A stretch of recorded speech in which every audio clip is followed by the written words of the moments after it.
Firuza Normatova turmush o'rtog'ini qanday tanlaganini ochiqladi. Assalomu alaykum hurmatli tomoshabin, kanalimizdan uzoqlashmang. Obuna bo'lib like bosishni unutmang. Sizni qiziqtirgan eng tezkor, eng ishonchli va eng so'nggi ma'lumotlarni faqat bizning kanaldan topishingiz mumkin. O'tkazib yubormang. Mashhur aktrisa va bloger Firuza Normatova Instagram sahifasi orqali muxlislaridan kelgan savollarga samimiy tarzda javob berdi. Kuzatuvchilardan biri: qanday qilib aynan shu inson turmush o'rtog'ingiz bo'lishi kerakligini tushundingiz, degan savol bilan murojaat qildi. Aktrisaning aytishicha, u hayotida eng ko'p himoyaga muhtoj bo'lgan pallada bo'lajak turmush o'rtog'ining haqiqiy munosabatini his qilgan.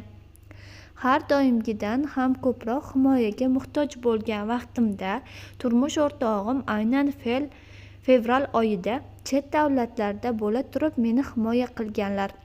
U vaqtda yaqin bo'lmaganmiz. Shundan so'ng 6 oy davomida meni kuzatib yurgan ekan. So'ng avgust oyi oxirida uchrashuvga taklif qildi.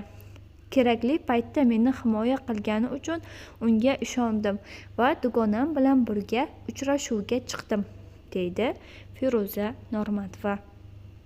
Shuningdek, muxlislar shu inson umr yo'ldoshim bo'lsa edi degan fikr o'tganmi, degan savolni ham berishdi. Aktrisa bu savolga quyidagicha javob berdi. Bunday fikr o'tishiga ham ulgurmaganman. Uchrashuvdan keyin u kishi menga uylanmoqchi ekanini aytdi. Men uchun eng muhim narsa ota-onamning roziligi bo'lgani sababli kelib atigi 4 kun ichida otamning roziligini oldi.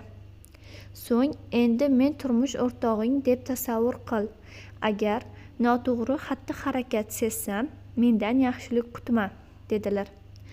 Hayotimda birinchi marta shunchalik so'zida qat'iy turadigan erkakni uchratganim uchun juda hayron bo'lib qoldim.